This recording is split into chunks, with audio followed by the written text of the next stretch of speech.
O professor Erivaldo Cavalcante Silva Filho é doutor em Desenvolvimento Sustentável e mestre em Ciência Política, coordenador e professor do Programa de Mestrado em Direito Ambiental da Universidade do Estado do Amazonas, UEA, professor do Programa de Mestrado em Constitucionalismo e Direitos na Amazônia, da Universidade Federal do Amazonas, da UFAM, pesquisador líder do Diretório de Grupos de Pesquisas do CNPq em Direitos de Águas, GEDA, associado da Waterlat Cobacity, Rede Internacional de Pesquisa em Águas, de Pesquisas em Águas, e do NPDA, Núcleo de Pesquisas em Direito de Águas, parecerista da Revista de Estudos Jurídicos da Universidade Estadual Paulista, Unesp, do Brazilian Journal of Law, da Revista de Informação Legislativa do Senado Federal e da Revista da Academia Brasileira de Direito Constitucional. O professor Erivaldo também é membro do Conselho Editorial da Revista de Direito Ambiental da Amazônia, Nova Ileia, do PGDA-UEA, e editor-chefe da revista Buriti. Porque a grande riqueza do planeta é a água. Sem água ninguém vive, não é mesmo, pessoal? A água não é uma questão de escolha, ela é necessidade básica. Existem alguns direitos fundamentais que o cidadão, ao não ter acesso, isso o fere enquanto cidadão. Mas não ter água fere assim, um vadimeco inteiro. Não é? Onde tem água, tem vida, plenitude da vida. Mesmo algas cionofícias, seres unicelulares, eles precisam de água para sobreviver. Eu até a madrugada da quarta para quinta, eu estava no Nordeste, eu sou pernambucano, e, por exemplo, a região do semiárido lá, que não tem água, a gente diz assim, lembrando da música dos Titãs, miséria, miséria em qualquer canto, riquezas são diferentes, mas a miséria sem água é a miséria das misérias, onde, por conta dessa particularidade. Você pega uma população, você pega um extrato de uma população na nossa região amazônica e no semiárido nordestino, você vai ver que aqui, por ter água, se pode pegar um peixe, você tem um extrativismo, mas sem água fica tudo muito difícil, não é? Como eu disse, até seres unicelulares precisam de uma água para sobreviver. E o papel dessa água é infinito. É consumo humano, irrigação, energia, né? Quem tem a matriz energética hídrica, que é o caso do Brasil, fundamentalmente, o nosso caso. Questão de higiene, descendentação de animais, reprodução, quimiossíntese, fotossíntese, o que mais? Bom, e os manufaturados, a fabricação de alimentos, bebidas, medicamentos? Aqui poderíamos até entrar com a discussão sobre a figura da água virtual, mas que não é um objeto aqui do que vamos conversar.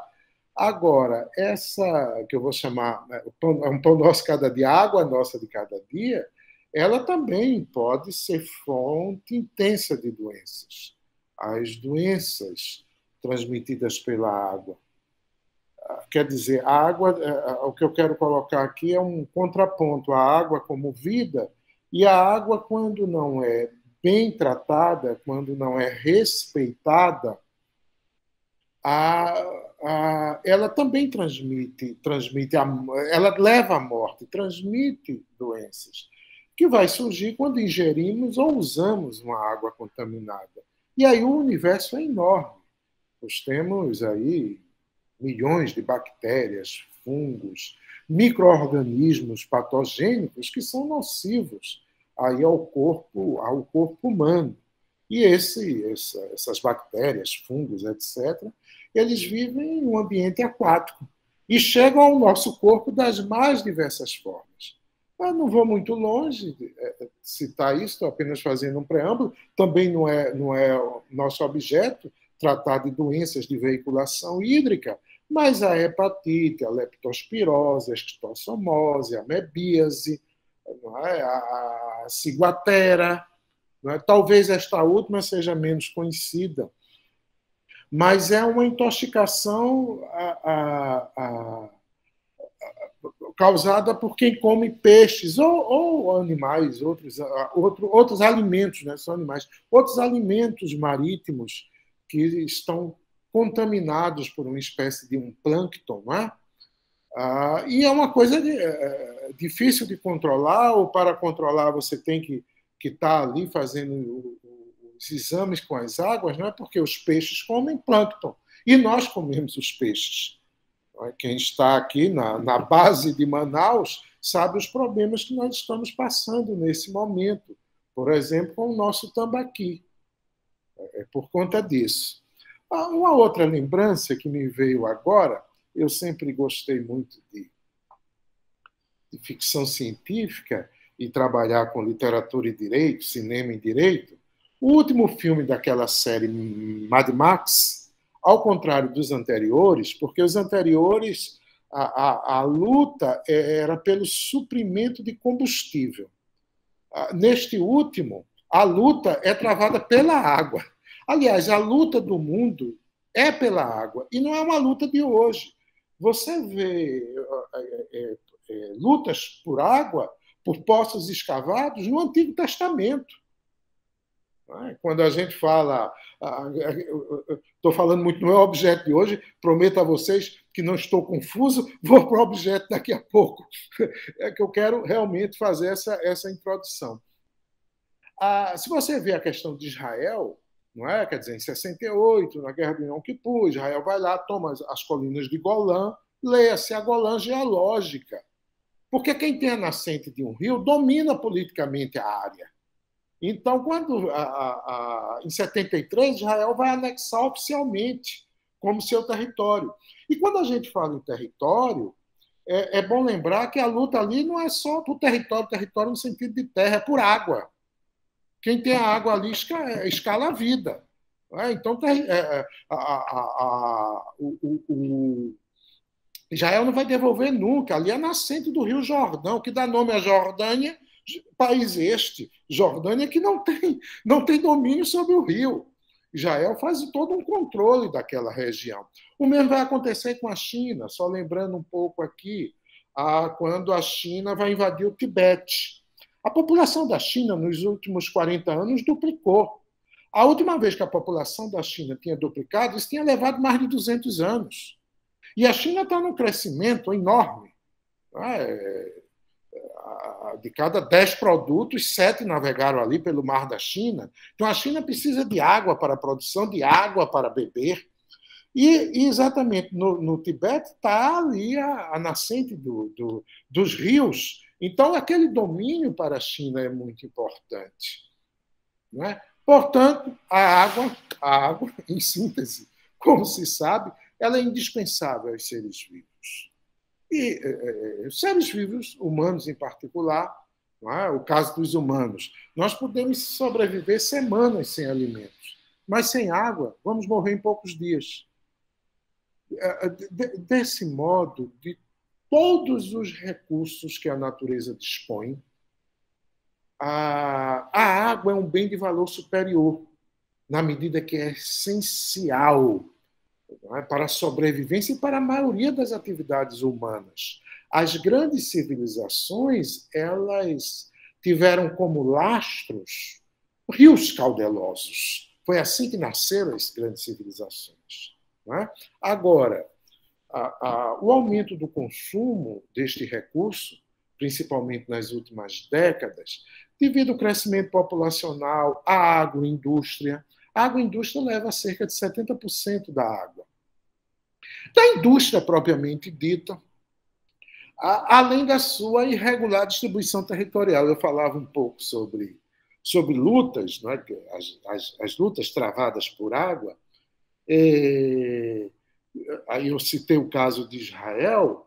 A terra prometida, ela foi a terra prometida. Canaã foi a terra prometida, mas hidricamente ela não é fértil. Hidricamente não é fácil aquela região ali. Não é? Quer dizer, na hora que foi prometido a terra, foi prometido a água, me parece. Porque há essa distribuição territorial irregular da água, ela existe, do ponto de vista geológico, geopolítico, geográfico. O nosso caso mesmo, aqui na nossa região, nós temos um percentual de água potável, não me recordo aqui os percentuais, muito maior do que a região sudeste. Porém, a população maior está na região sudeste. Não é? A produção econômica forte, pujante desse país, está na região sudeste do Brasil, região sul, sudeste. Pega a Argentina, o Uruguai, o Paraguai. Então, aqui nós temos bem mais água, não é? Porém, nós temos uma importância econômica menor e temos uma população bem menor. Então, isso gera conflitos, não é? Gera conflitos entre estados soberanos, quer dizer, aquilo que o geógrafo iria chamar de países, esse povo do direito chama de Estado soberano, entre Estados federados, e no Brasil, por coincidência, as unidades federativas têm o nome de Estados, ao contrário da Alemanha, que chama-se Länders, não é? A Argentina, que chama províncias e tal, entre Estados soberanos e os movimentos sociais que entram nessa luta para que você tenha acesso à água, alguns setores, alguns segmentos societários tenham acesso à água, e claro, quando a gente diz acesso à água, é a água de qualidade, porque as políticas públicas não resolvem, e contra um elemento que surgiu agora, que também isso aí é objeto de outra conversa, que são esses processos privatizantes da água. As 7 irmãs, inclusive uma delas que está aqui em Manaus, o Grupo Suez, as 7 irmãs mundiais que controlam a água. Então, a água virou commodities. A água é um mercado de acionário, de ações, assim como tantos e tantos outros produtos. Isso aí já é uma luta que a gente começa a travar a partir dos anos 80, principalmente. Nós temos uma lei chamada... Temos a 6938, que eu não vou tratar dela, que trata da Política Nacional do Meio Ambiente, a PNMA, e temos uma chamada 9433. Ela é de 1997. Se existe uma constituição jurídica para a água, seria 9433, que ela versa sobre a Política Nacional de Recursos Hídricos. Nós temos uma outra lei, cujo número não me vem à cabeça, que trata da Política Nacional de Irrigação, da PNI. Mas essa é mais específica para a região do semiárido nordestino. Às vezes eu falo da região do semiárido, porque lá eu também produzi algumas pesquisas lá. Né? Mas essa lei 9433, o artigo 1º dela, ela já diz para que veio. Tá? Não vou dizer ipsiliteris, pois não estou lendo a lei. Não é? Mas a lei vai dizer assim para a gente, que ela tem 2 incisos no artigo 1º. O primeiro inciso vai nos dizer que a água é um bem de domínio público. Vocês já sacaram a dimensão. É um bem de domínio público. Mas, em seguida, porque um dos problemas do direito é o senão, porém, partículas apassivadoras, sim, né? Todos são iguais perante a lei, aí vem os senões da vida. Então, o inciso 1º do artigo 1º da 9433 vai dizer para a gente que a água é um bem de domínio público. Mas, em seguida, no seu inciso 2º, vai dizer para a gente que ela é um recurso natural limitado. Como que alertando, vamos dizer assim, na premissa inicial, que é um recurso natural limitado, e em seguida vai nos dizer para a gente que esse recurso natural limitado é passível, mais uma vez repito, não estou usando ipsiliteris, como está o texto da lei, pois não estou com ela aqui, mas no inciso 2º, A segunda premissa seria dizendo que ela é dotada de um valor econômico, o que abre o espaço para se cobrar pela água. E por que essa cobrança? Porque aí, tanto a Lei 9433, aqui no Brasil, como a Carta Europeia da Água, pois essa discussão de, juridicamente, se poder cobrar pela água, mesmo a água sendo um direito humano, um direito fundamental, a Carta das Águas da ONU deixa isso claro, mas também fala em cobrança. Essa discussão vai surgir em Estrasburgo, na França, em 1968.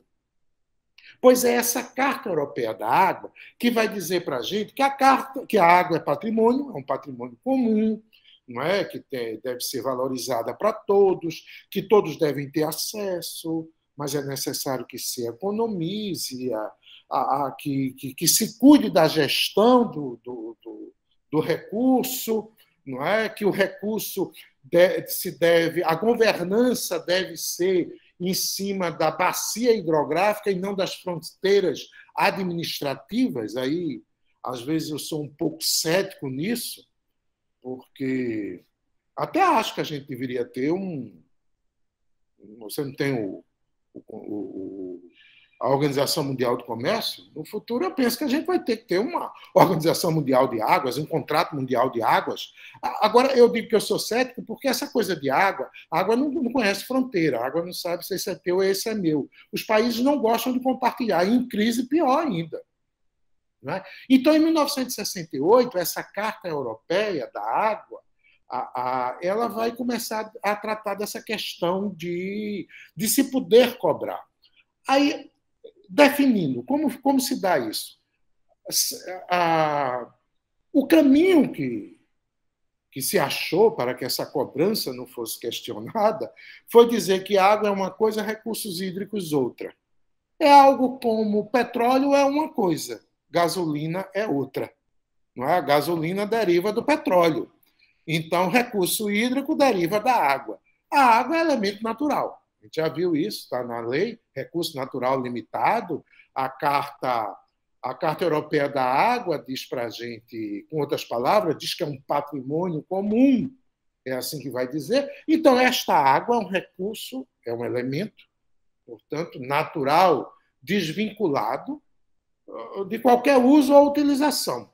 A água é direito fundamental. A água é direito fundamental. Mas já o recurso hídrico é diferente. O recurso hídrico é a água proveniente, quer que seja de superfície ou de subsolo, porque é outro papo a gente conversar sobre em águas doces. Primeiro que eu só pesquiso sobre água doce, tá? Eu não pesquiso sobre águas oceânicas. A água doce, a gente tem, sobremaneira, as águas de superfície, os rios, por exemplo, e as águas subterrâneas, os aquíferos. Os aquíferos são fundamentais para aquilo que eu chamei água nossa de cada dia. Não é? Então, o recurso hídrico é a água proveniente ou da superfície ou do subsolo, e que é utilizada em uma determinada atividade. Então, o uso é múltiplo. Existem usos múltiplos da água. Até no começo da nossa conversa aqui, no início da conversa, eu tratei disso. Né?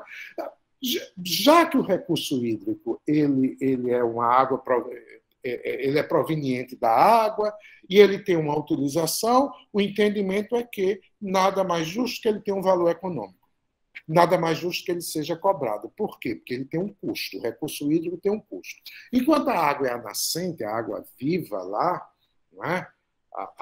O recurso hídrico é aquela água que houve um processo de captação, de tratamento e de distribuição. Tem mais ainda. Tem outra coisinha aqui. É que eu quero dizer, inicialmente, é isso. A captação, o tratamento, esse tratamento tem regras internacionais. No Brasil, tem as portarias do CONAMA, do Conselho Nacional do Meio Ambiente, a nossa ANA, Agência Nacional de Águas, que agora, há cerca de 1 ano e meio, finalmente embora tenha mantido a sigla ANA, por um carinho, por uma tradição, mas finalmente ela tem um nome correto, é a Agência Nacional de Águas e Saneamento. Não é? Olha, só em visitar o site da ANA, você tem, dali pode sair teses de doutorado. Vale muito a pena você visitar o site da ANA. Então, a gente tem essa captação, esse tratamento, que segue regras internacionais, e a distribuição, que é por isso que a água chega na nossa casa, é a distribuição. Por conta desse custo, deve ser cobrado. Mas aí vem um outro elemento, que é um patinho feio internacional, um patinho feio no Brasil. O Instituto Trata Brasil, quem quiser maiores dados, vai lá no site do Instituto Trata Brasil. Ele tem muito material sobre saneamento. Aqui além da captação, tratamento e distribuição, você tem a coleta do retorno. A coleta do retorno. Né? Quem faz a coisa do reuso da água, quem tem? Bom, a SEDAI no Rio de Janeiro tem, a de Brasília também, mas quem faz um serviço melhor no Brasil é a Sabesp em São Paulo. Aliás, a Sabesp no Brasil, por mais que se queixe dela, claro, isso e aquilo, mas a Sabesp dá um show. Quando a gente vai pensar assim, é claro que essas crises de água em São Paulo, se a gente for fazer uma média ponderada, São Pedro deve receber o peso 1 e a gestão política um peso muito maior. Mas a Sabesp, eu penso que em torno de 3%, a Sabesp, 3 ou 4%, a Sabesp trabalha com água de reuso. Então, dentro dessa diferença entre água e recurso hídrico, eu quero lembrar para vocês que no cenário nacional e internacional, a água tem que ser fonte de políticas públicas, de estratégias de preservação, que existem disputas pela sua utilização, o que tem criado na academia universitária a necessidade da gente investigar essa questão. Não é? Eu também nem quero falar, e o professor Edson Tosta trabalha muito com comunidades indígenas, e eu me sentiria até desconfortável falar alguma coisa na presença dele, mas a água ela tem um lado místico. Nós temos uma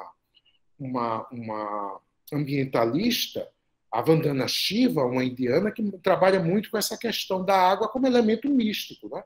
As comunidades indígenas, a água tem uma importância além de ingerir a água.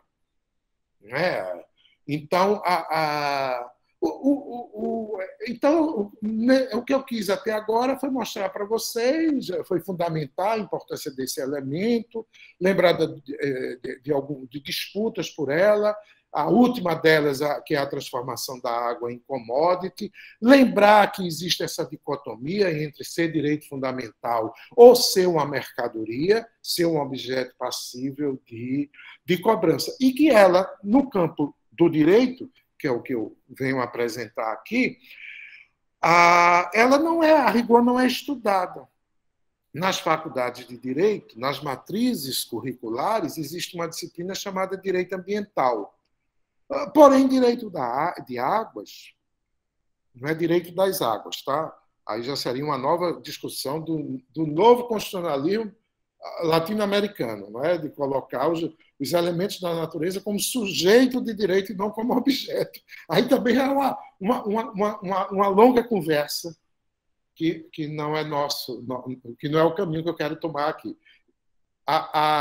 Então, é dado ao aluno e se o professor trabalhar com água, no máximo 2 aulas sobre a questão do direito de águas.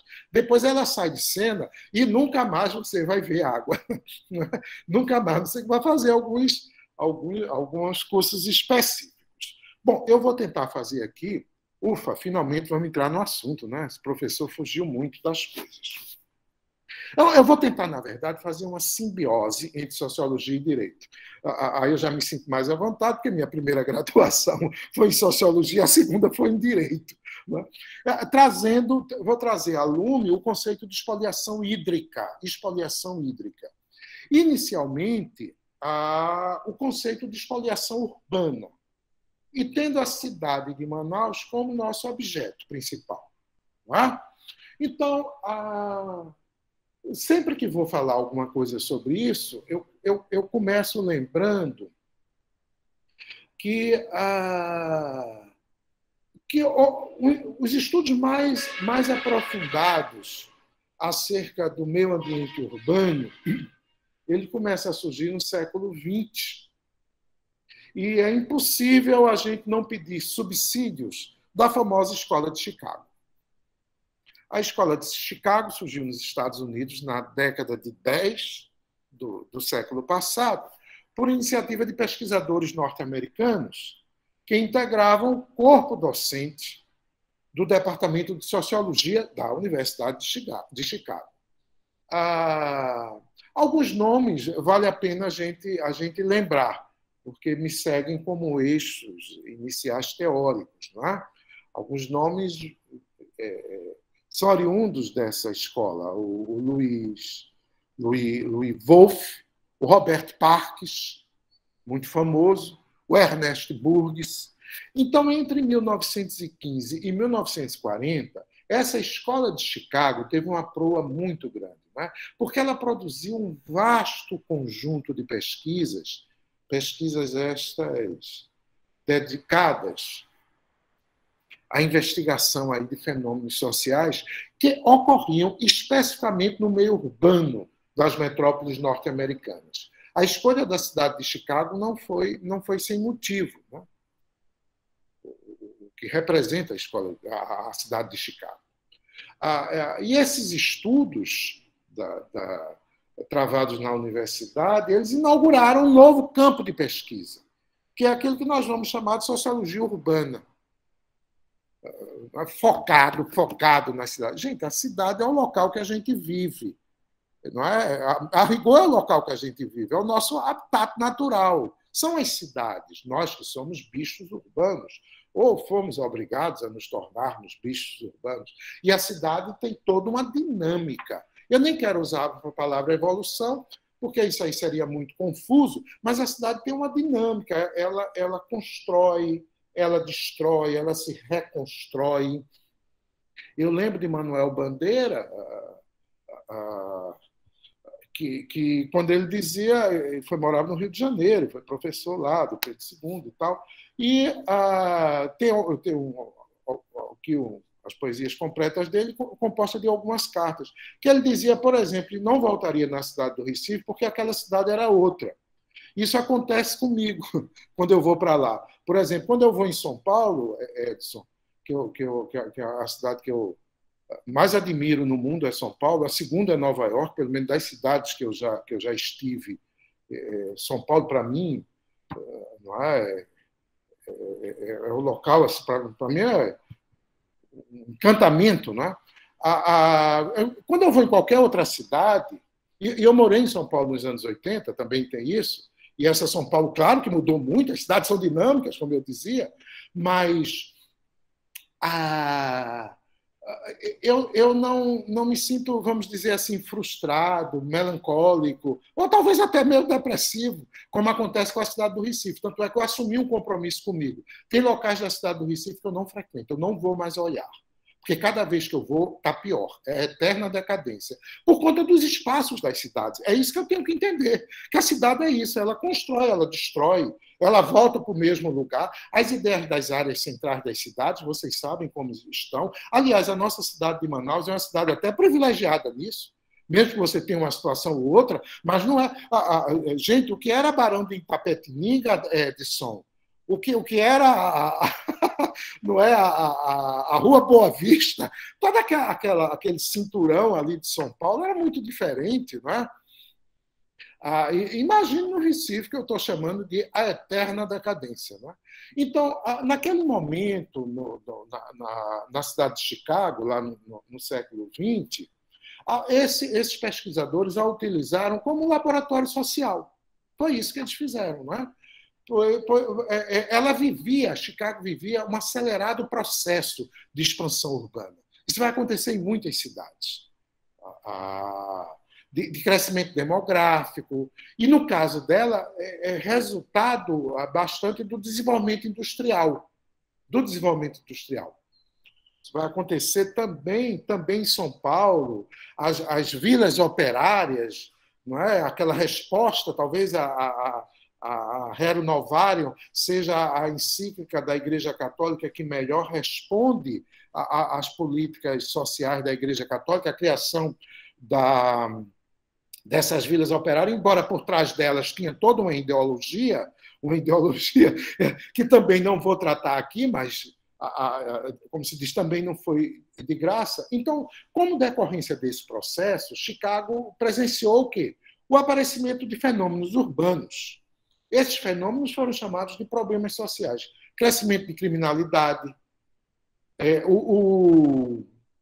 Tem uma peça teatral, que é um livro, que virou filme também, eles não usam black tie, do João Francisco Guarnieri, que mostra bem isso. E ali retrata bem São Paulo. É muito bacana isso. Não é? É muito bom. Cara, aquilo ali aquilo é um verdadeiro manual de sociologia. Não é? Então, a delinquência juvenil, o aparecimento de gangues de marginais, bolsões de pobreza, desemprego, imigração, a formação de comunidades segregadas. Olha, isso eu vou precisar trazer aqui para Manaus. Comunidades segregadas. Então, esse caldo, essa mistura, passou a ser chamada de patologias sociais urbanas. Patologias sociais urbanas. O Ernest Burgess, quando ele descreve a cidade de Chicago, tem um texto que é maravilhoso sobre isso, ele coloca a cidade, isso é anos 23, 1925, mas era uma cidade que tem 3 milhões de habitantes, não é? Que ele vai dizer que as pessoas viviam bem, desfrutavam bem, que tinha até um certo luxo. Por exemplo, com um forte sistema de abastecimento de água. Olha a preocupação qual foi: o abastecimento de água. Luz elétrica. Agora, esses serviços públicos, o próprio Burgess alerta que eles devem fazer parte da vida das grandes cidades. Que isso é a verdadeira organização social. Não é? Também, se a gente for ver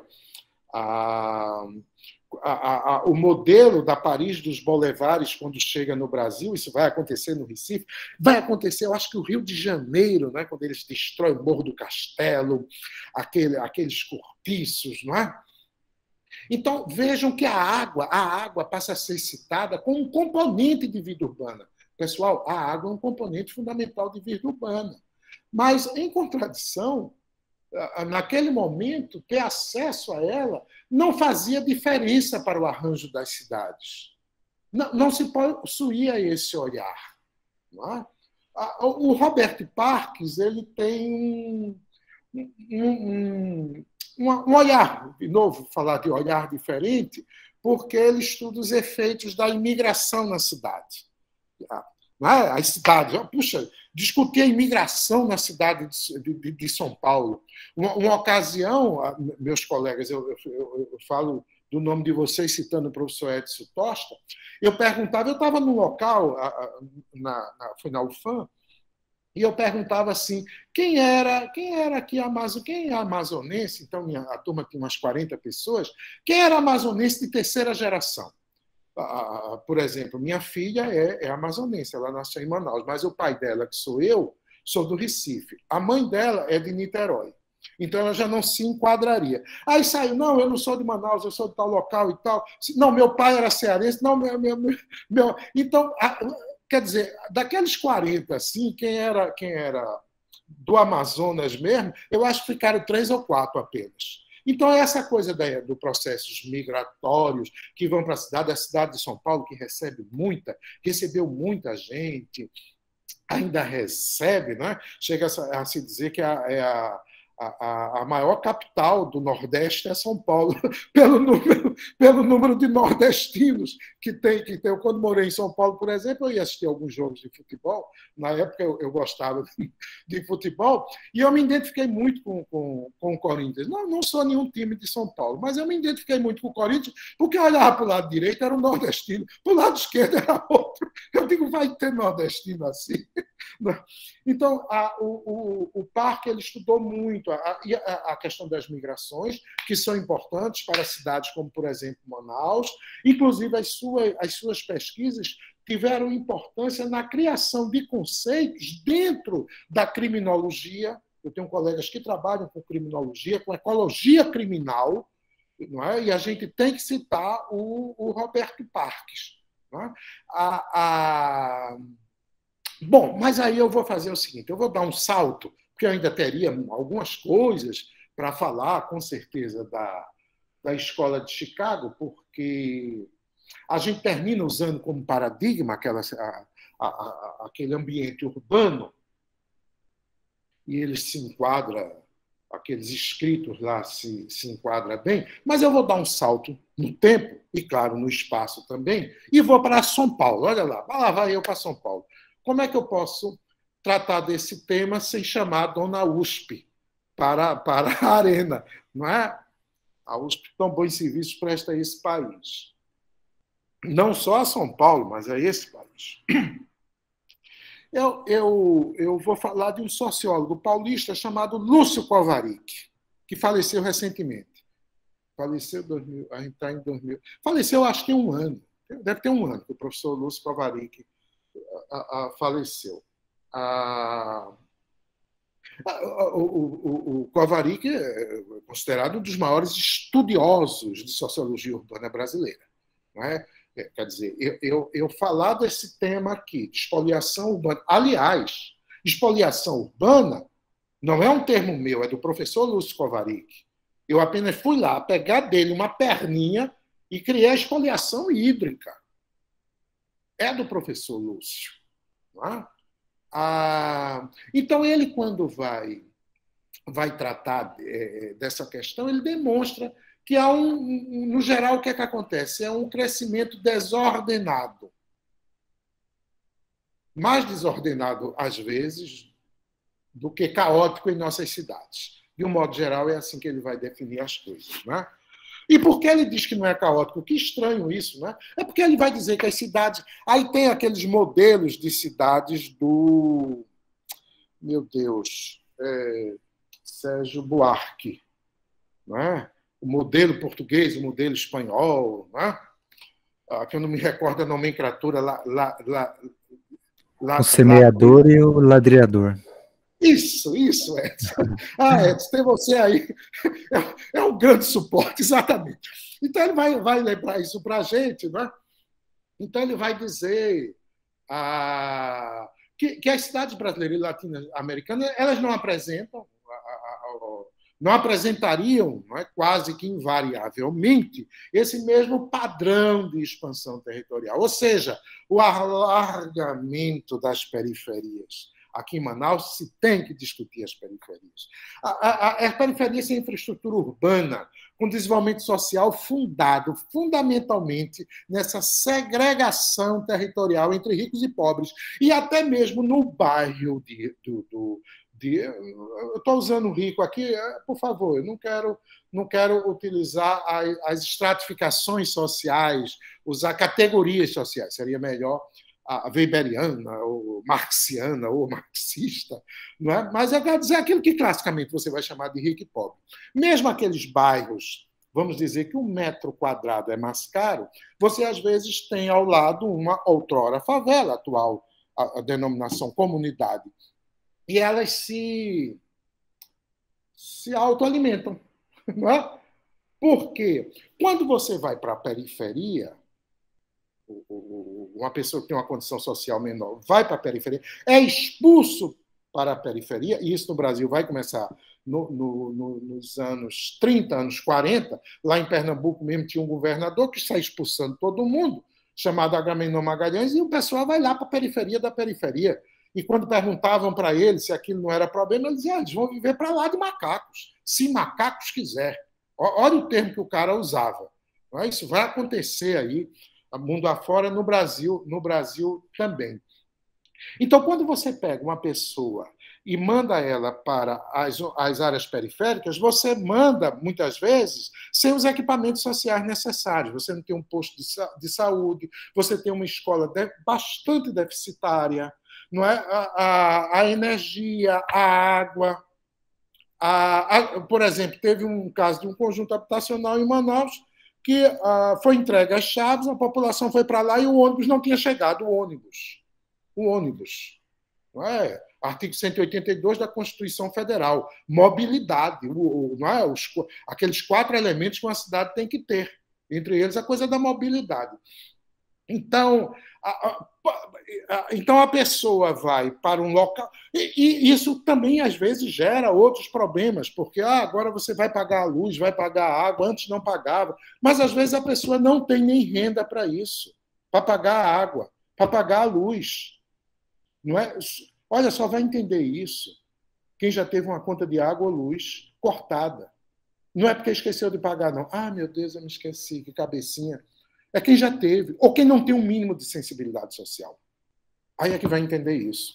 Então, esse padrão territorial que alargou essas periferias, ricos e pobres, né? E que se o pobre fica na área da riqueza, ele fica em situações inóspitas, mas ele tem ali um posto de saúde melhor, tem uma escola melhor, ele tem um emprego ali perto, ele tem uma renda, como fazer renda. E os ricos também se beneficiam, porque é dali que vai tirar o trabalhador que vai ficar na portaria do prédio, na senhora que vai lavar a roupa, a lavadeira, não é? No rapazinho que entrega o gás e a água mineral na tua casa. Então, há esse jogo aí. Não é? Então, há um acúmulo de desvantagem nas periferias e, consequentemente, há uma intensificação dessas desigualdades. Então, esse quadro ele trata claramente do surgimento e da presença daquilo que a gente vai chamar de guetos, de grotões, não é? Então, mas o Kovarik vai dizer para a gente que mesmo nessa desordem ela tem vamos dizer, uma lógica. É que a pobreza é segregada nos setores sociais periféricos e a riqueza é segregada dentro das elites. Não é um desvio de um ambiente, de um modelo ambicionado pelo desenvolvimento urbano, explicável pela ideia da ausência, tão falada ausência do Estado, ou a ausência de planejamento. Né? Porque hoje nós temos o uso de algumas tecnicidades modernas disponíveis, nós podemos resolver isso. Né? Mas, a partir daí, é quando ele vai construir, o Kovarik, esse conceito de expoliação hídrica, que eu vou dizer assim, seria um somatório de extorsões, de funcionalidades, de inexistências, de precariedades de serviços de consumo coletivo. Pronto. Seria isso que o Kovarik colocaria. Né? Não, eu incluiria mais uma coisa que ele colocaria, sem dúvida, que é esse conjunto desses bens de consumo coletivos, eles são necessários socialmente, necessários para a subsistência do cidadão. O que torna tudo muito mais grave, né? Essas dilapidações dessas relações sociais, dessas relações de trabalho. Então, o que a gente pode dizer é que a expoliação urbana,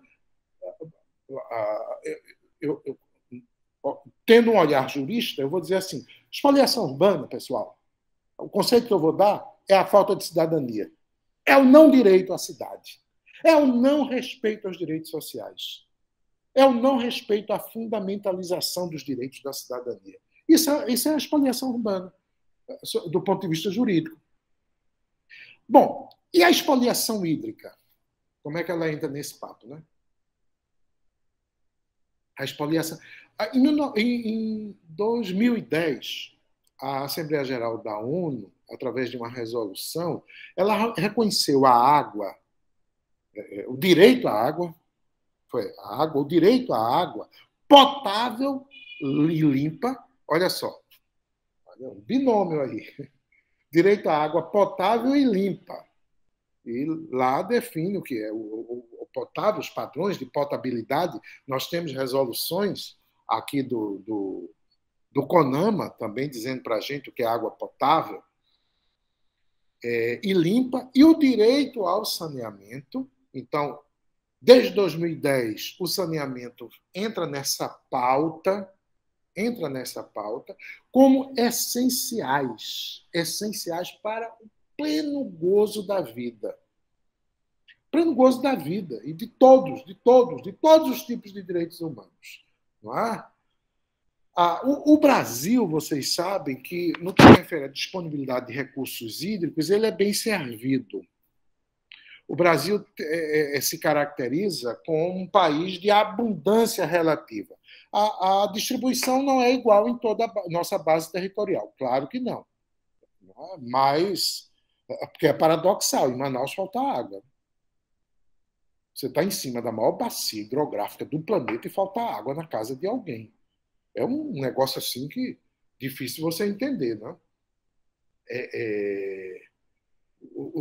E se a gente for observar,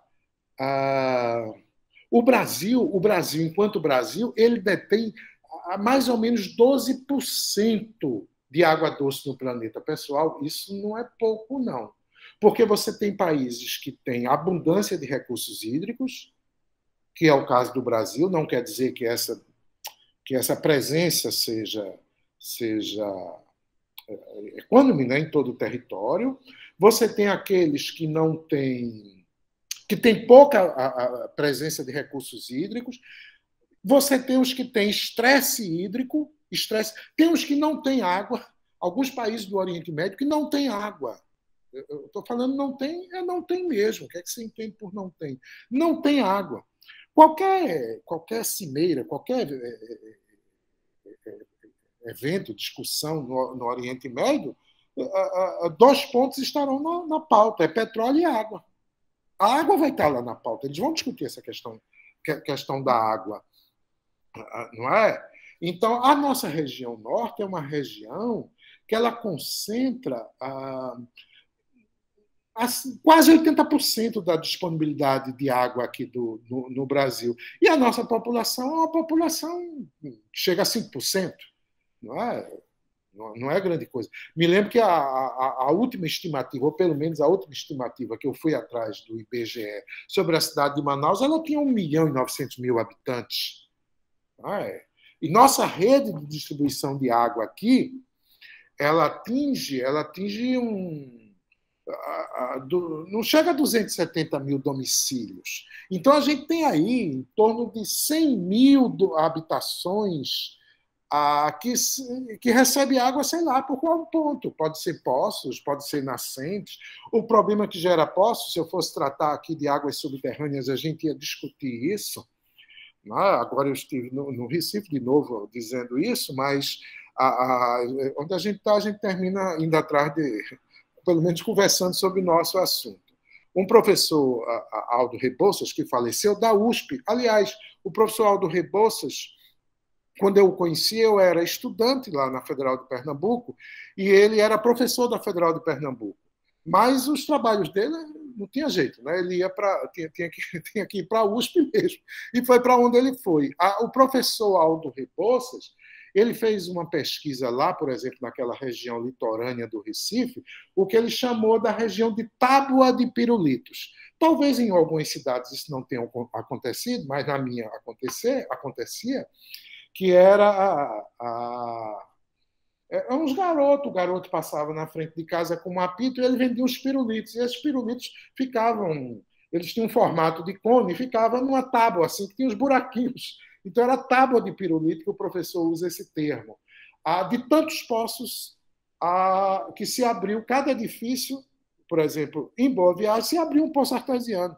E depois o poço era uma cidade abaixo do nível do mar, uma cidade que tem muitos problemas.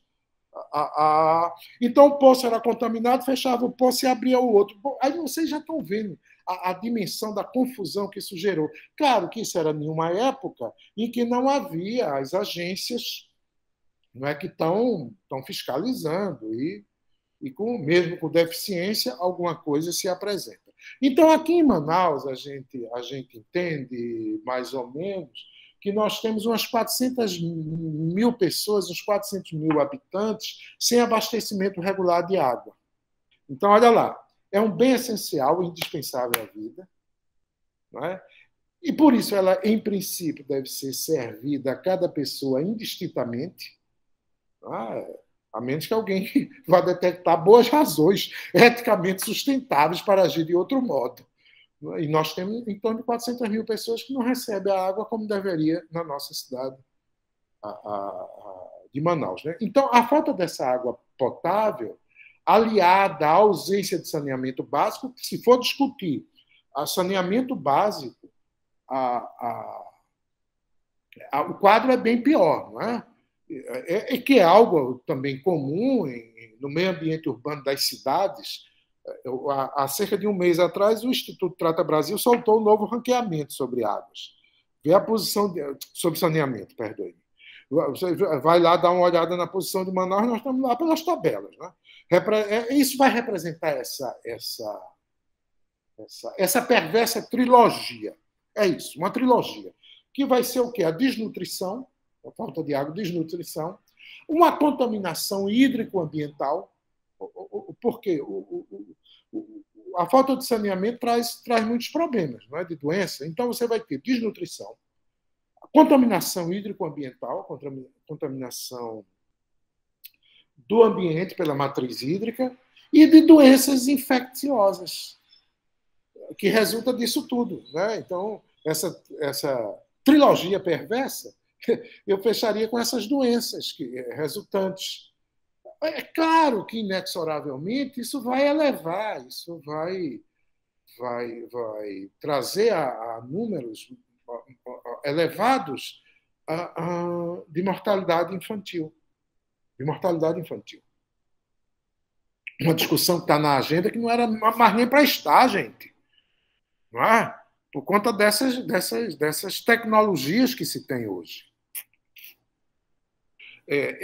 Os moradores de comunidades, de cortiço, de palafitas, que são tipos de moradia corriqueira, que é construída aonde? Às margens dos cursos de água, aqui na nossa capital amazonense, não só aqui, eu já disse, meu locus da pesquisa é a cidade de Manaus, representam moradias que, socialmente, elas não são elogiáveis.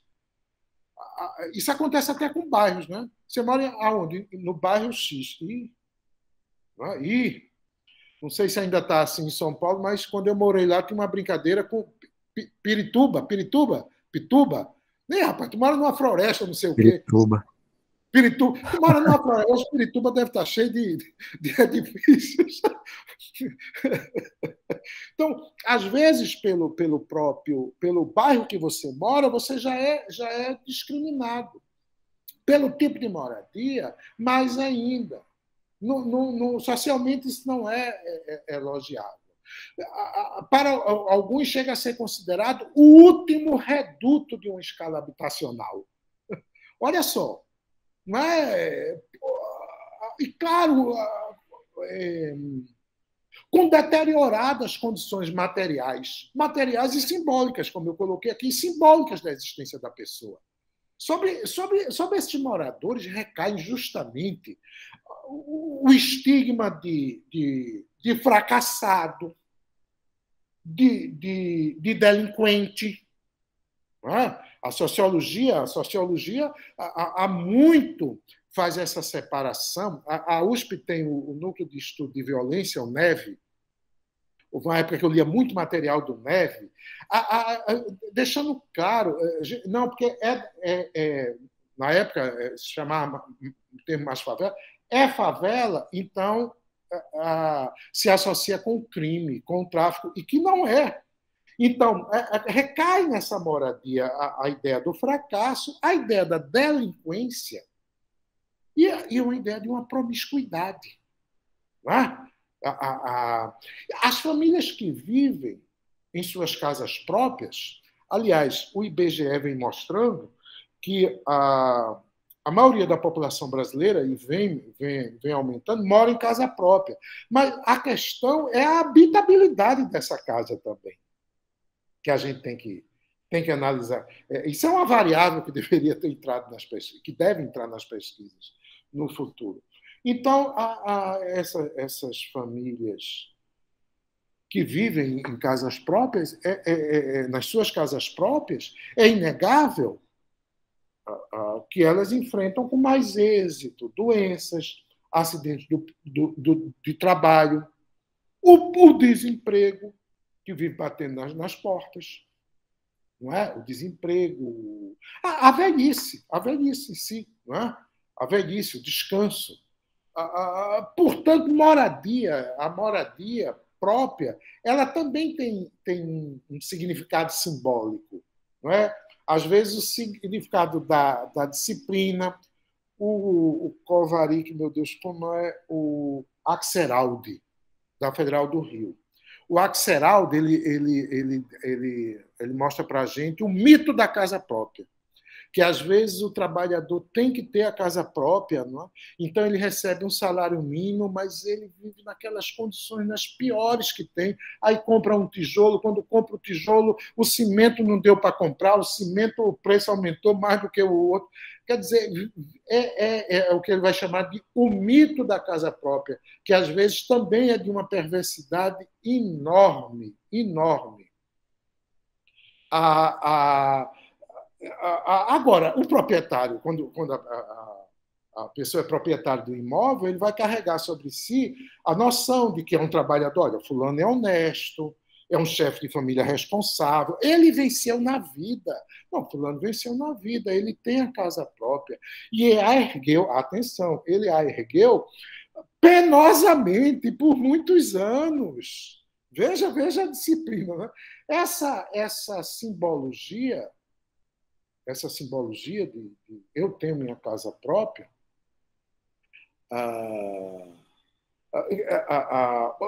quer dizer, toda a simbologia, tanto aquela do potencialmente delinquente morador da palafita, quanto essa do respeitável e legítimo proprietário, pai de família, proprietário do bem imóvel, vincula-se a uma tradicional perspectiva de propriedade privada, discutir a questão agrária nesse país, que não foi resolvida, e que começa com as capitanias hereditárias, que começa lá com as Seis Marias, que não foi resolvida. Então, essa perspectiva da propriedade privada que é internalizada no consciente do corpo social. Não é? Agora, um caminho, não é? Um caminho seria realmente delinear políticas habitacionais, e não políticas habitacionais nitidamente higienistas. Isso é feio ver o povo. Esse povo é feio. Então, vou mandar eles para lá para longe. Né?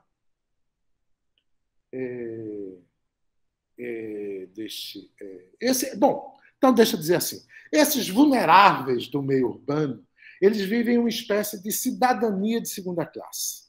É isso. Por quê? Segunda classe? Porque eles são alijados de direitos básicos. José Renato Nalini, que é um desembargador em São Paulo, eu tenho a impressão que ele é professor da USP, não me lembro. Ele tem um livro chamado Direito às Cidades, que eu recomendo a leitura. Não, perdão, chama-se Os Direitos que a Cidade Esqueceu. Eu tenho a impressão que ele é professor da USP. E ele vai mostrar um pouquinho para a gente esse termo, cidadania de segunda classe. Não me recordo que ele usa esse termo, cidadania de segunda classe, mas é isso, nas entrelinhas é isso. Que são aqueles que estão alijados dos direitos básicos do cidadão. Não é? A condição de moradia irregular. Não é um fruto, portanto, que se colhe pelo desconhecimento da realidade socioeconômica da população pelo Estado.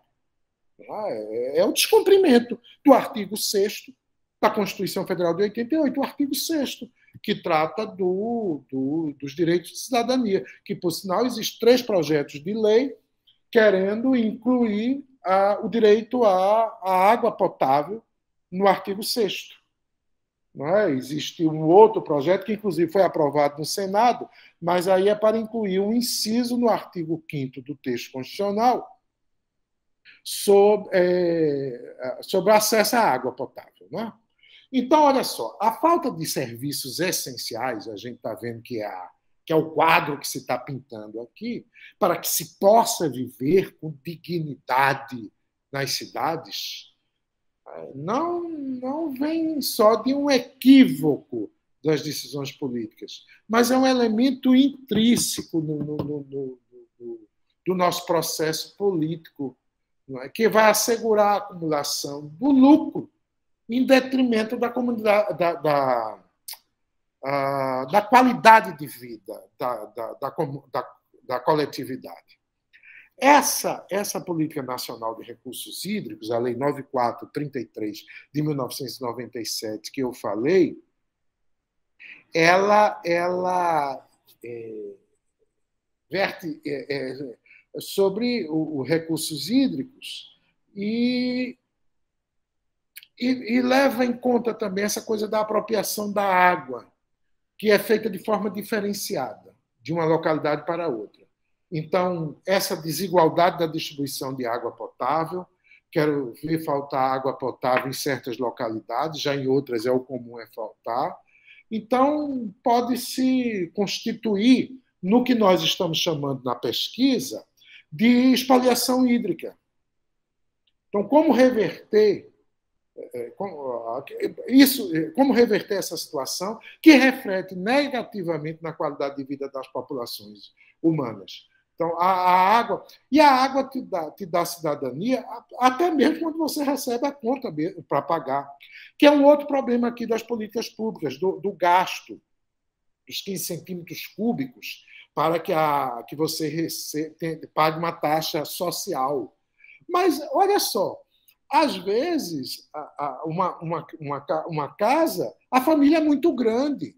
Ali já tem a questão das 3 gerações. Ali você tem 3 gerações. Você tem o pai e a mãe, já tem os filhos e as filhas, com seus maridos, suas esposas, seus companheiros, companheiras, que já tem os netos. Não é? Aí você coloca 15 centímetros cúbicos e não vai funcionar. Então tem que levar em conta também quantas pessoas convivem naquele local, naquele espaço. Né?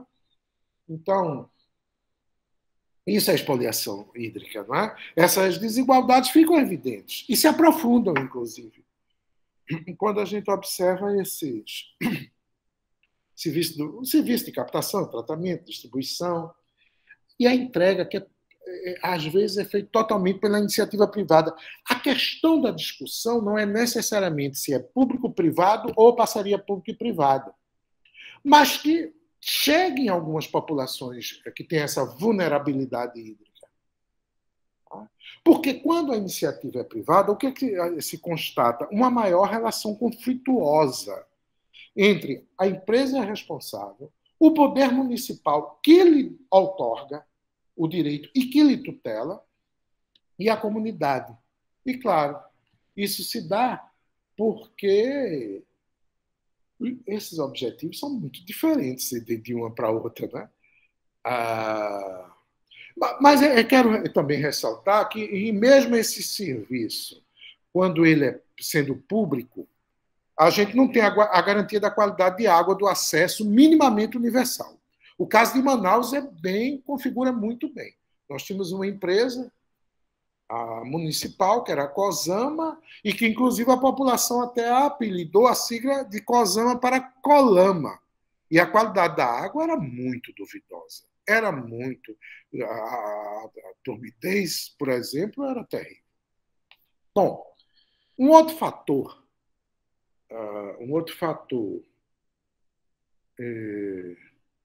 Deixa-me ver aqui.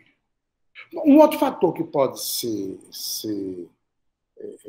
identificar a água como direito humano é que os serviços de abastecimento de água, em algumas localidades, deveriam era ser gratuitos, inclusive consoante com a 9433. Lá tem um artigo, que eu não me recordo, que ele fala sobre a cobrança do uso do recurso hídrico, o objetivo, não é? Que é reconhecer a água como bem econômico, mas há uma saída quando ele fala do indicador do seu real valor. O indicador do seu real valor, que tanto passa pela racionalização do uso da água, como dos recursos financeiros, do financiamento de melhoria do sistema, como também pela cobrança. A cobrança em si ela pode até ser vista como algo plausível, mas os valores é que têm que ser acessíveis, especialmente, repetindo, para populações de rendimento baixo ou até inexistentes. Algo que a tarifa social não vem respondendo. 15 metros cúbicos consumidos por mês não responde para algumas famílias. Então, esse direito humano à água e ao saneamento ele não quer dizer que exclua o setor privado na prestação de serviço, mas é um direito que deve ser compreendido como obrigação governamental. Então, o município tem que ficar muito atento quando vai fechar esses contratos com as empresas privadas, porque tem que proporcionar aos cidadãos instalações, condições sanitárias também gratuitas. E o acesso ao saneamento ele deve ser entendido como algo economicamente viável para o Estado, acessível para a população. Ele esvazia hospitais. Será que saúde é cara? Saneamento adequado é muito importante. É muito importante. Então, deixa eu dizer aqui duas coisas, até acho que encaminhando para o final, mas eu queria dizer duas coisas, como isso poderia, assim, talvez funcionar para a gente contribuir aí com a diminuição dessa expoliação. Né? Então, porque isso funciona por quê? Porque é um acesso desigual. Esse acesso desigual está na distribuição de equipamentos de infraestrutura e de abastecimento de água.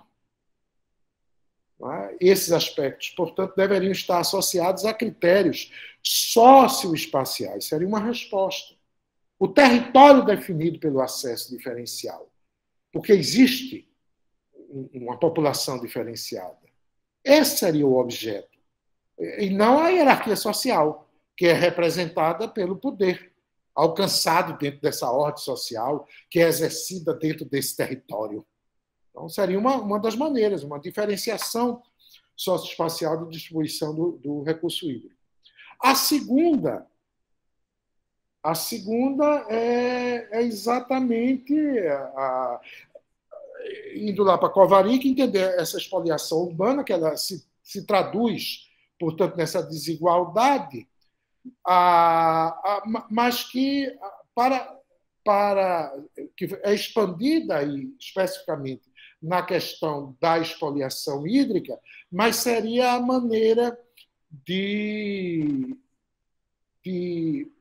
ver situações pontuais ou casuais, ou às vezes até mesmo contínuas, né? Eu poderia citar até cada uma delas, que ocorre em relação à água. Assim como você tem em relação à moradia, transporte, enfim, tudo aquilo que é primordial nas grandes metrópoles. Por fim, para finalizar, eu queria dizer que, dentro dessa vulnerabilidade, quem particularmente sofre os efeitos desta escassez de água são as mulheres. Pois ainda são elas que possuem a maior, ainda são, não é?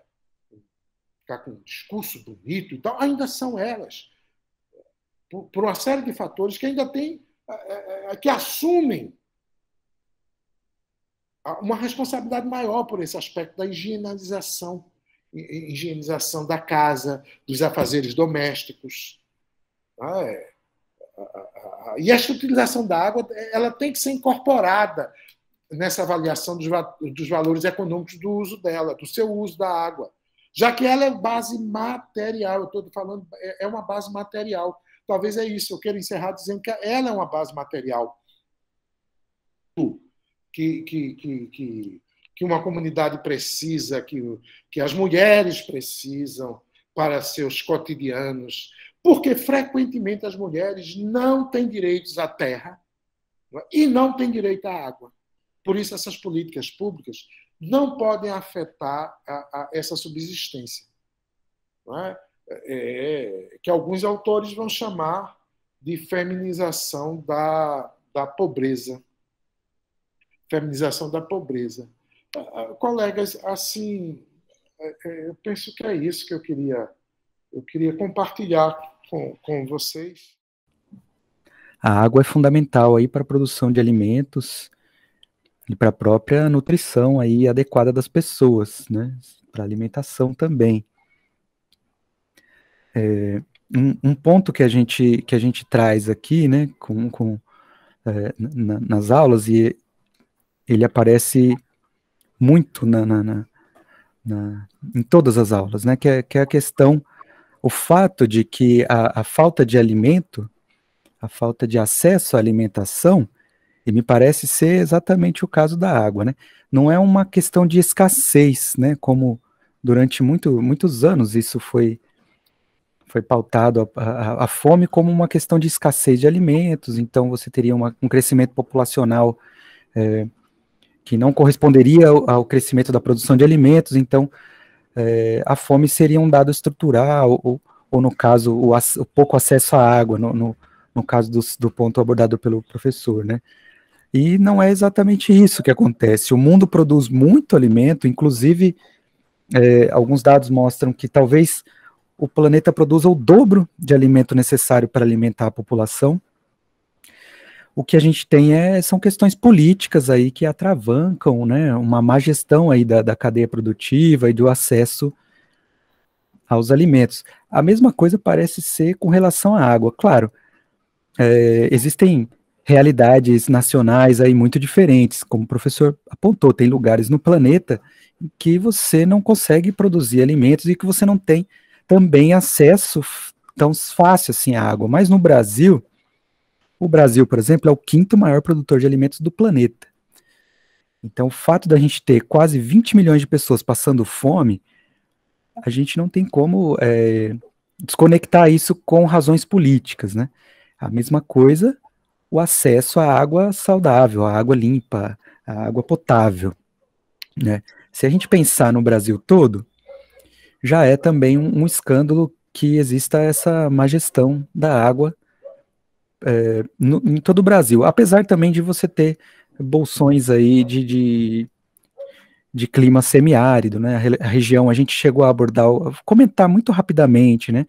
A região do Mato Piba, que é uma região do semiárido aí do Nordeste, que é Maranhão, Bahia, Piauí, Tocantins, que você tem um maior processo de desertificação, né, de seca aí do Brasil, que está transformando essa região, que é um semiárido, num deserto, né, numa região completamente seca e completamente sem vida.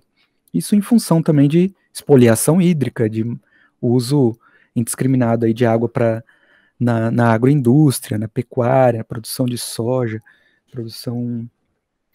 principalmente produção de ração animal, né, que o Brasil exporta muito, apesar de ser um grande produtor agrícola, exporta muito para alimentação animal na China, na Europa, em vários países do mundo. E, bom, indo mais direto ao ponto de alguns comentários e questões que eu queria que o professor debatesse mais aqui, talvez até pudesse aprofundar um pouco mais, né? Essa questão da agroindústria, que o professor comentou, né, que consome cerca de 70% do consumo de água no Brasil, né?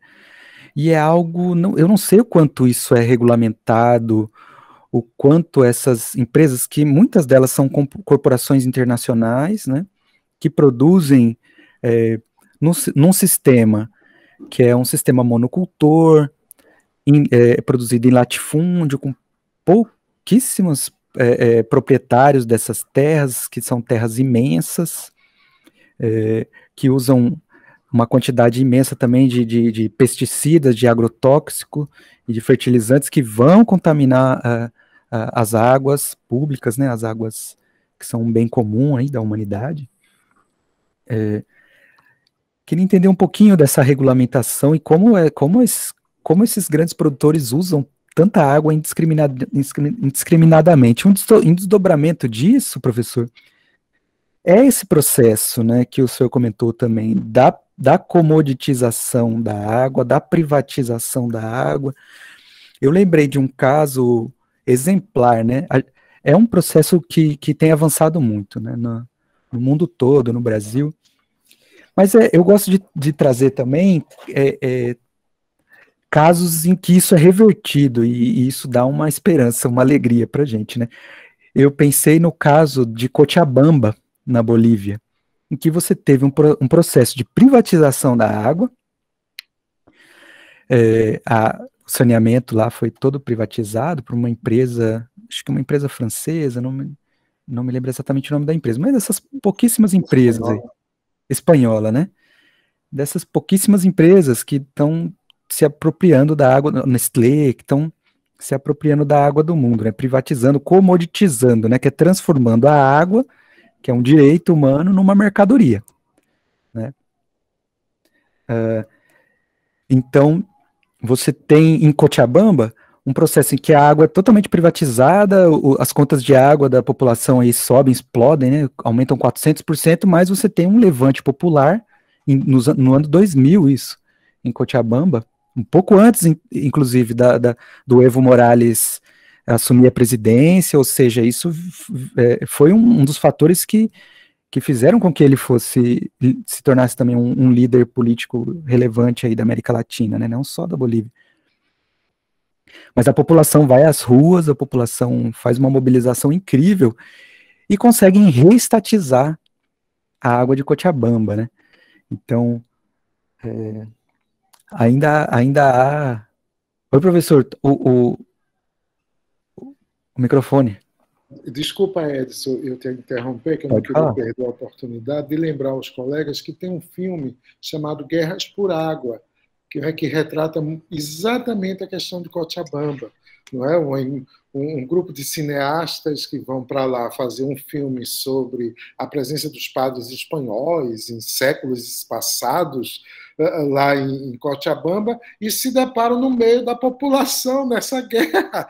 Não é? É muito bom. Até o Gael Garcia Bernais, que fez até o papel de Che no filme, né, de Che Guevara, ele é um dos protagonistas. É muito bom esse filme e ele retrata muito bem esse momento que você está citando aí. Muito bem lembrado, Edson. Exatamente, professor. Esse filme também recomendo, fundamental, Guerra por Águas, né?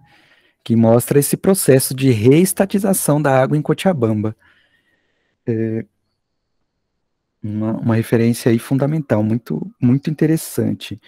Um outro ponto aqui, antes de eu seguir com os meus comentários e abrir para questões aqui também, só tocando em mais um ponto, depois ainda, se tiver tempo, ainda trago mais questões, comentários que, como eu disse, a aula é bastante complexa, ampla, tenho muito mais questões para trazer, e trazer um pouco o debate para a cidade de Manaus, região norte, que eu acho que é importante a gente pensar nisso, né?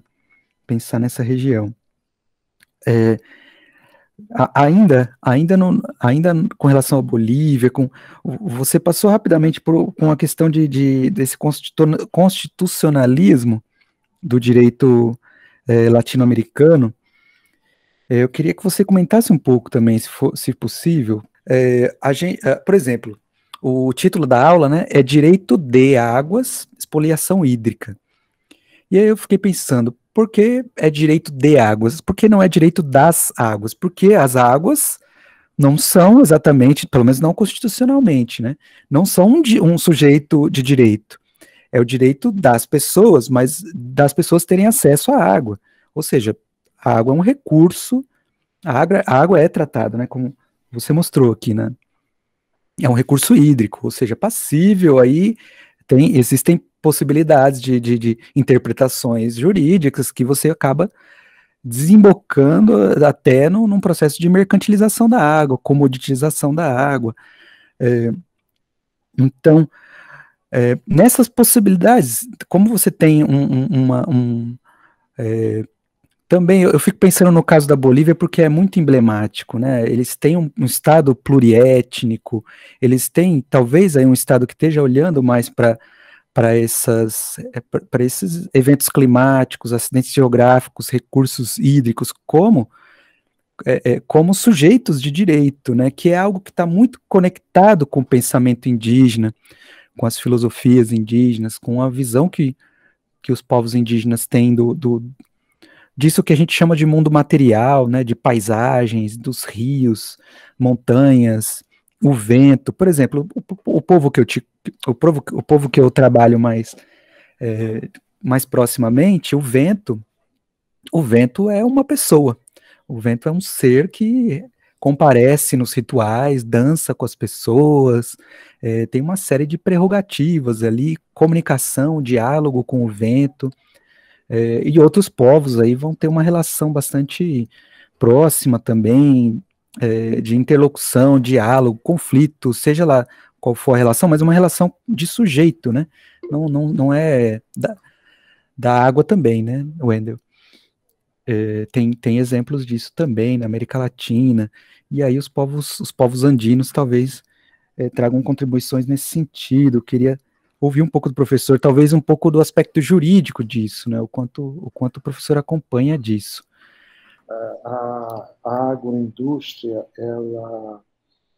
ela consome realmente algo em torno de 70%, porque, por exemplo, a Alemanha, ela importa muito porco, carne de porco do Brasil.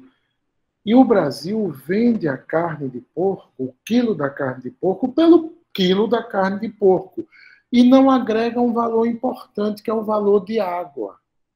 Em cada quilo de carne de porco, acredita-se que ali tem algo em torno de 6.000 litros de água. Desde quando o porquinho está na barriga da mamãe dele até o momento em que você vai utilizar ele ali, aquele porco, na sua mesa. E há um sistema de cotejamento que algumas indústrias já estão utilizando, mas ainda há muito desperdício, não há um controle, uma legislação específica para essa questão. Além do ponto do gasto da água, tem esse que foi colocado aqui, do agro, da questão relacionada à contaminação, o uso de agrotóxicos, né? E aí a gente está falando de... É uma discussão de bilhões, não é? De um lado, os laboratórios alemães de agrotóxico, do outro, os laboratórios americanos, se bem que a Bayer comprou a Monsanto, né? Agora se tornaram uma coisa só. Mas é uma discussão aí realmente de bilhões de dólares, o que deve prevalecer, se é um ou se é outro, relacionados aos pesticidas, quando se tenta vender que agora os organismos geneticamente modificados, eles consomem menos água, mas a gente tem dúvidas sobre que produto é esse que chega aqui na nossa mesa, não é? A gente não sabe bem como é que isso funciona. Você até citou o professor Pausetti, Eu lembro que a tese dele de doutorado ele trata dessa questão aí, não é? Olha, colegas, vai surgir para a gente aí, nos anos 80, com a Constituição do Equador, aquilo que nós passamos a chamar de novo constitucionalismo. E latino-americano, porque foi um fenômeno restrito, ainda restrito ao nosso continente.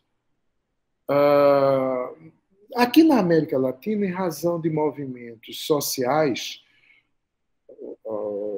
na década de 80, surgiu o que se denominou de novo constitucionalismo, que é a fundação de um novo Estado, desse Estado plurinacional. Porque qual é a ideia do direito? A ideia do direito é do positivismo jurídico, se associa à ideia hegeliana e à ideia do Max Weber.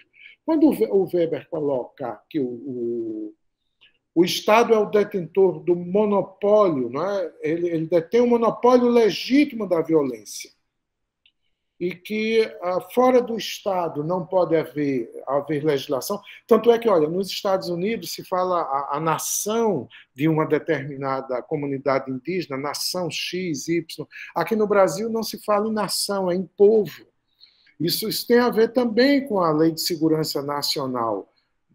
No Brasil não se permitia que se falasse nação. A nação é essa, chamada nação brasileira, que nós somos todos iguais, que temos todos os mesmos direitos. Quer dizer, se vende essa ideia. E que o Estado, as normas jurídicas pertencem a ele. Não pode ser admitida nenhuma norma. Claro que isso vai surgir antes, nos anos 70, na Alemanha e na Itália, chega no Brasil pelas portas da Universidade de Brasília, que é o direito chamado direito alternativo. Mas esse novo constitucionalismo passa a dar legitimidade à participação popular. O povo assume uma nova configuração dentro desse conceito de Estado.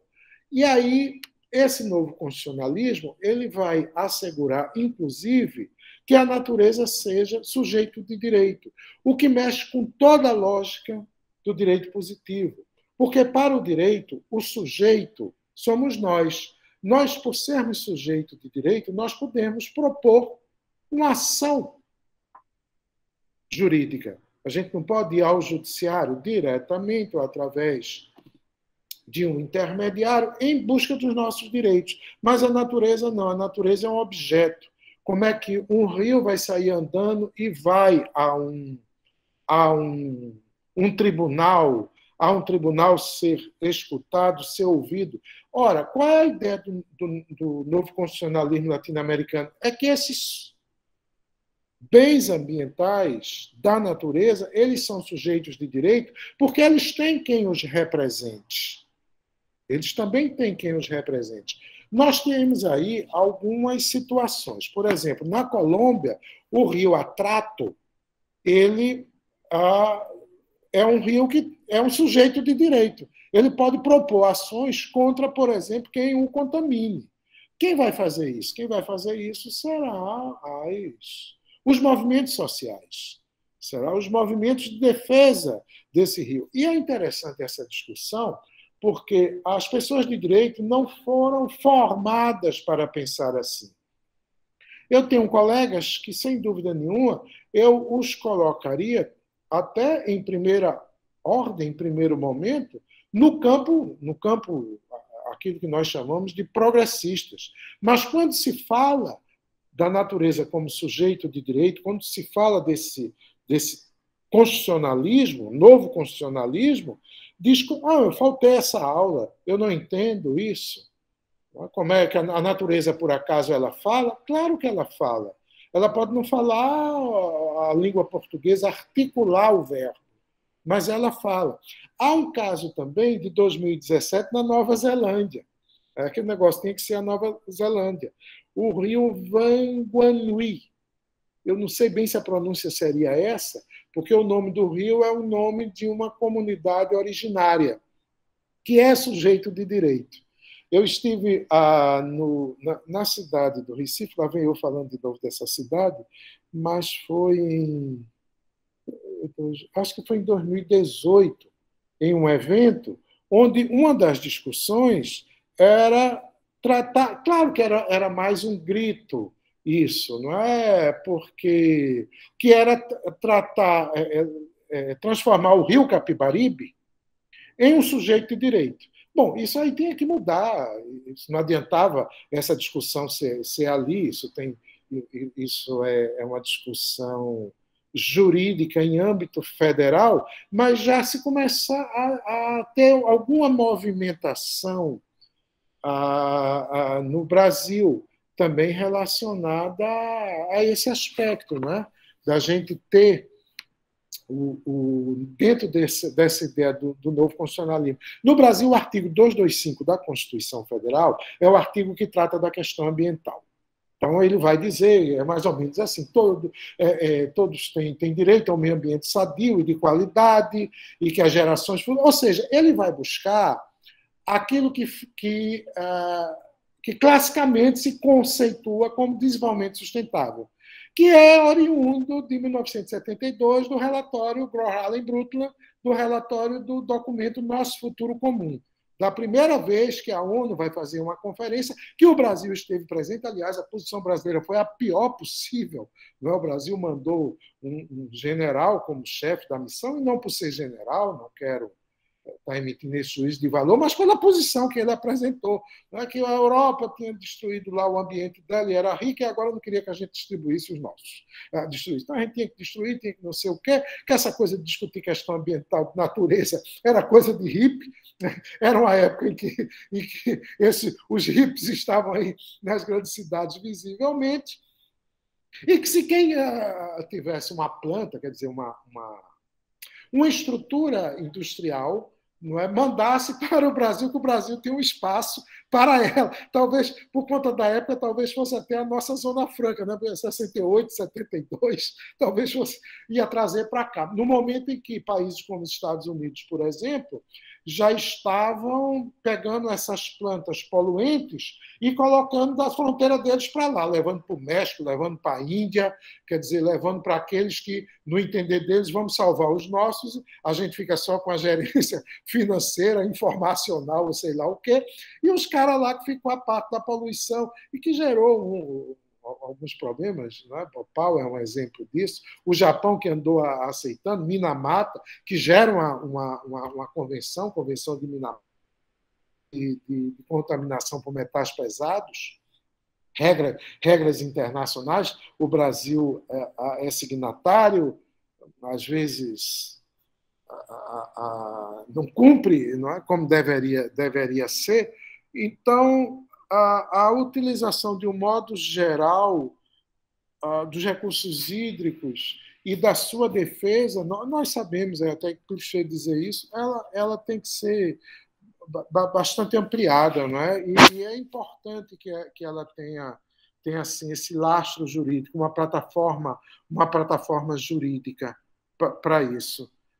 O Brasil tem que caminhar, houve agora essa parada, mais do que pior do que parada, esse retrocesso, mas eu acredito muito no caminhar das coisas, que vai mudando. Então, a gente já tem 2 rios aí, não é? São rios locais, não são rios de cursos navegáveis transfronteiriços, é um de Colômbia e outro de Nova Zelândia, mas a gente já tem aí os começos das coisas. Não é? Há uma proteção do rio Danúbio, o rio europeu, os alemães dizem o meu rio, né? Do rio Danúbio, e veja, não há nenhum tratado mesmo, convenção mesmo, há um respeito, né, de que poluir o rio ali em determinado estado soberano, isso vai gerar problemas e outros, mas os europeus já estão no estágio do direito comunitário. Né? Aquele presidente da América, dos Estados Unidos, o Bush, quando chamou a Europa de velha, ele não entendia a sabedoria daquela velha Europa, né? Muito obrigado, professor, mais uma vez. E até a próxima. Espero que a gente possa organizar outros encontros também, outras colaborações. Obrigado. Obrigado, professor Edson. Obrigado mesmo por essa possibilidade que eu tive aqui de conversar com o pessoal. Obrigado a cada um de vocês.